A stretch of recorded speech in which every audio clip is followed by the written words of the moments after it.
So one of the speakers just before in the panel talked a little bit about overpriced companies and a potential change in the market. And for me right now, feels a little bit like it did in 1998, where you had the whole internet boom and you had the dark out of the HTML programmer, and now we've got the sort of data scientist piece coming along. And I think one thing that we should all pay attention to is that we're at the start of something. We aren't actually there yet. We're actually working out how all these pieces start to fit together. And it's complex because we're inventing a whole new world about how these different pieces come together. So yes, it is difficult, and yes, it is complex, but everyone's dealing with this in the same sort of way. We're all trying to work it out as we go. And so I think, yes, there probably are a whole bunch of overpriced companies out there at the moment, and yes, a whole bunch of them will disappear, but we're going to have to go through that and work it out as we go. So we're trying to piece it all together. This is really where the interesting, exciting developments are happening, and it's happening really fast. Keeping up is the difficult piece. Which are the right pieces to put together? How do you put them together? How do you start to drive that innovation into the industry? But I think we missed something. I think that's only half of the picture. Will.i.am said something very interesting when he was at Cannes, to the great distress of YouTube, which was, if you don't add value to people's lives, they don't really give two shits about advertising.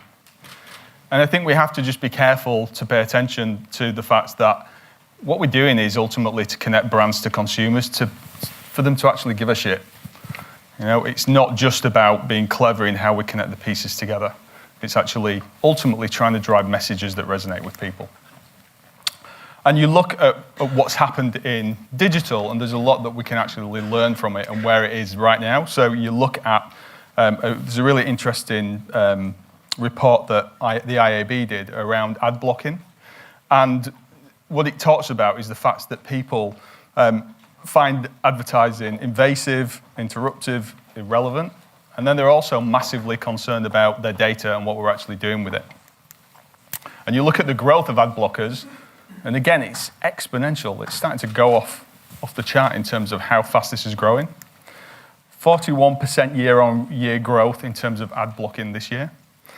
An increase in 51% in Chrome. And if you think about what Google's market is, it's predominantly advertising.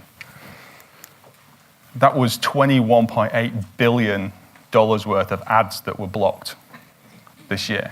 That's staggeringly large. That's because the sort of information that we're putting out there is actually not relevant to people. It's not targeted. It's not actually resonating with them. And so they switch it off. They block it because they don't want to see it. And yet that's on the background of an increase in terms of what we're doing with programmatic. So we're using this data to find more people, to connect with them, to push ads. So programmatic's on the increase. People are blocking more and more ads. There's a definite pattern that's happening. Excuse me. So we're connecting more and more data. We're getting more and more intrusive in how we start to follow people, what data we start to put together. And we heard about Channel 4, and we're going to hear about Sky and a whole bunch of other people in how we're collecting cookie data, how we're collecting mobile data, how we're collecting GPS data, how we're connecting call center data. You can collect information through set-top boxes, so I can see what people are actually watching on TV. We're able to connect all of that information together, and we know a lot about people. We can already do all of these things right now. This is not difficult. It's complex, but we know how to do it. We know how to put the pieces together. And so we're able to then use different technology platforms to connect it all together, to then do programmatic targeting on digital. You can use the insights to drive traditional TV. And now we're starting to get to a point where these two pieces are now also starting to come together. So I can connect traditional linear TV insights, and I can also connect the digital data that I have to drive even deeper information around consumers. But yet we're still serving generic crap ads. And that's both online, and there's no reason to say that won't continue also in terms of linear TV or advanced digital TV that we're targeting. And that's really the key thing that we need to solve, which is how do we make the content that we're putting in front of people interesting enough that they actually care about it, that it resonates with them. No matter how clever we get at connecting the different data pieces together, if we don't solve that problem, All of the margins, all of the revenues just get smaller and smaller as brands try to find different ways to be more relevant to their consumers. So programmatic and linear TV are going to ultimately start to come together, and we've got to be smarter about how those pieces are brought together to be more relevant. We still have the same problem in that we have to make sure that they're relevant and that they add value to consumers' lives. And that means not only does this group have to change in terms of how we buy data, collect it together, connect it together, and then we use that to target people through different programmatic systems, but also the media buying companies have to change. They have to think differently about how they're planning across multiple channels. From my experience, most of them don't at the moment. The same in terms of creative. Again, we heard one of the speakers earlier talk about having to work closer with creative agencies. It's absolutely fundamental that creative agencies are brought in earlier because it's not just about buying a whole. It's actually buying a space, a real person you're buying, and being able to connect that person to a message that resonates. And that's difficult when you're trying to do it at scale. When you're trying to use something that's programmatically bought, you're trying to use rules. So we already know that 18 to 24-year-olds are likely to block ads. They're our audience right now. If you look at this is an Ofcom report, and you look at what in the next 10 years, what our audience is going to look like, they're already training themselves to jump about across different channels. They're already training themselves to be able to block. They know how to manage their access to the internet. They know how to manage their data. And so don't be surprised if some smart kid in a garage works out how to block linear TV. It can be done.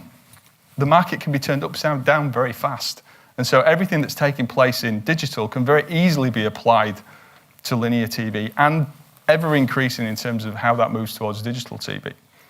And then that 21.8 billion pales into insignificance in terms of what's being blocked. And that's because we have to be relevant. We have to retrain the audience by putting relevant information in front of them, relevant, interesting pieces. And this can work. We can actually do that, but we've got to learn. We've actually got to learn from what's actually working out there and be able to apply that in new markets.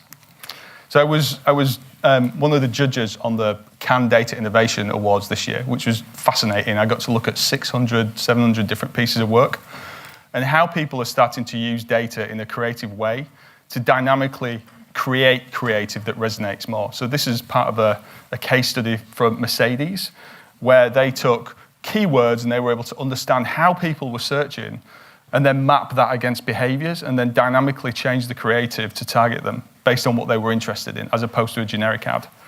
And so click-through rates increased by 1,070%. And that's just one example. I saw hundreds of examples like this. So people are starting to work out how to dynamically change the creative.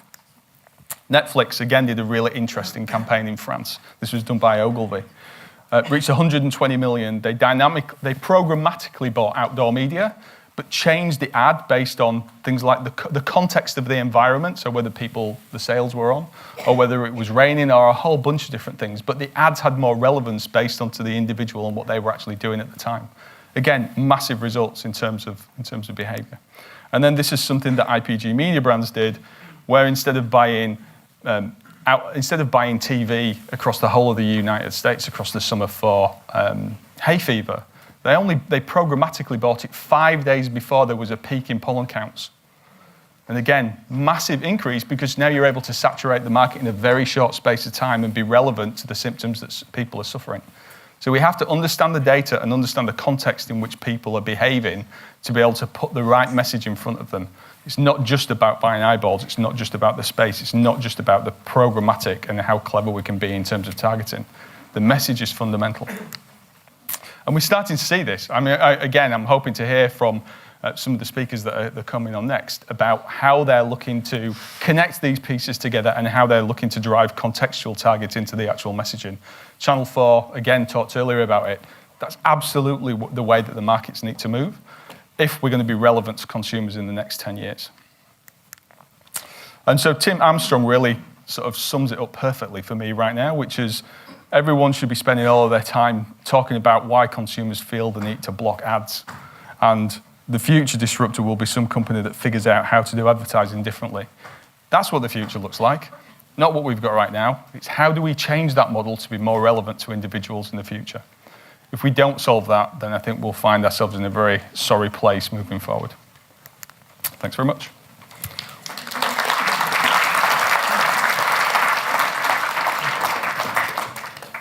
Thank you very much, Russell. If there's any questions for Russell, now's a great time. We have a couple of minutes. We can take 1 or 2 questions. So anybody in the audience, please, if you have a question, we have a microphone here for you.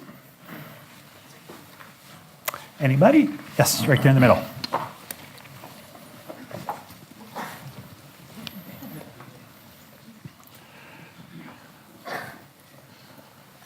That was great stuff, Russell.